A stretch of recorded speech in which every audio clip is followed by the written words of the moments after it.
When we're working on games, like it or not, we're working with numbers. We're working with numbers because these numbers form the rules. They control probabilities of certain things happening and when, right? You draw 7 cards, you roll a 6-sided die, you move back 3 spaces, you've got 100 health points, your cooldown's 30 seconds. Numbers are everywhere in games, and we use them to communicate processes in an abstract way. But it's kind of a big leap to get from an abstract random number generator to a game about war or real estate or an epic fantasy adventure.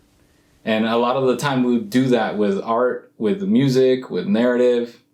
But how do we express these things with gameplay before we know that it's even worth investing in art and music? Or how do we take our narrative and translate it into something abstract like gameplay? One way that helps me think about numbers in games is through this concept that I borrowed from statistics called scales of measurement. And it's a way to intuitively think about large systems and describe interactive systems full of variables. Because games are fundamentally made of relationships. We'll go into more detail later about it. I just want to talk about the broad concept of quantitative and qualitative measurement. So quantitative, as in cuanto, as in count, as in how much, how long, how big, how many. Ratios, intervals, numbers, numerical. And qualitative, as in qual, quality, as in what kind, in what way, what order, ordinal, nominal, names. Quantitative shifts are gradual, while qualitative shifts can occur suddenly and they cause chain reactions. Think of Tetris, that frog marble game, Jenga, a health bar reaching 0, right? You die. By thinking of our games as relationships made up of variables, we can point at the variables and look at their measurements and describe the changes that we see in specific ways. In game systems, we can use anything that can be measured numerically as a value to drive the transformation of something's quality. We can use this to give the player the information they need to understand what's happening in the game and to reinforce play. You get 100 coins in Mario, that drives the lives. Yeah, your input drives stamina in Dark Souls. There's that beeping sound in Zelda when you have low health. The point is, we need both quantitative and qualitative measurements to describe a process. And essentially that's what we do as game designers, right? We describe the components of a process for either a player to read and execute or for a developer to implement. When small things add up, they can transform things radically, right? So if you've ever played a coin drop game or that game with the little penguins that get wet. What's the cool new game everybody's running to get? It's Thin Ice. It's like the perfect example of what I'm talking about. And in any coin drop game, there's a pile of coins, and then you put your coin into the machine, and then it falls onto the pile and shifts the coins a bit. And then eventually you might get that one coin that pushes a whole bunch of coins into the tray, and you get your big win.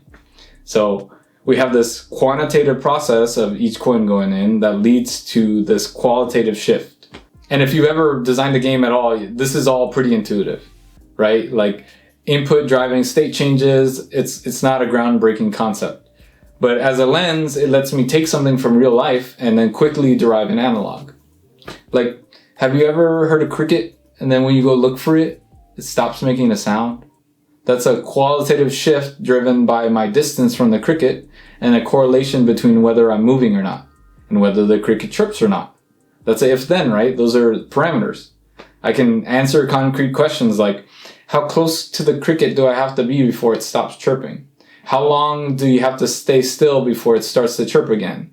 How much do you have to move before it stops again, right? So if I need to describe that process to a programmer, I now have a framework that's a lot closer to the level of abstraction of what they're going to implement, right? They shouldn't have to figure those things out for you from a block of descriptive text or something.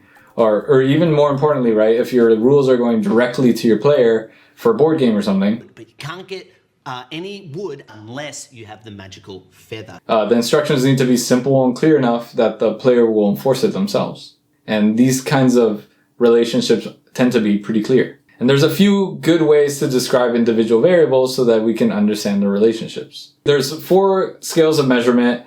2 of them are qualitative, nominal, and ordinal, right? And then 2 of them are quantitative, ratio, and interval. The nominal scale is the easiest one to understand. It's just a name. In a coin drop game, it's dropped, not dropped. Red fish, blue fish. The ordinal scale is a way of looking at the order of things. This might be turn order of players if they're taking turns, right? So old fish, new fish. The interval scale cares about the differences in between.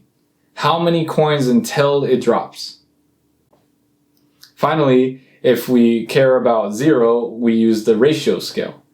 If there are no coins in the game, people might not want to play, right? Maybe we just never drop all of the coins. Anyway, the point is that variables in a process have unique characteristics. And if we understand the kind of data that we're working with, it's a lot easier to measure, replicate, or manipulate any process. Power up is typically a qualitative change. One moment you couldn't do something and now you can. So quantitative processes are predictable, they can be complex, but they're deterministic. Qualitative processes are novel. Take it away in full spectrum color. If something typically changes either because the quantity reached a limit of its constraints or because the quality is presented in context of another quality. So if you're having trouble writing mechanics or balancing your game, try and think about what is driving the interaction and how can you manipulate the numbers behind the scenes to reinforce and improve the qualitative shifts that are happening in your system or, at a higher level of abstraction in your players' minds, really.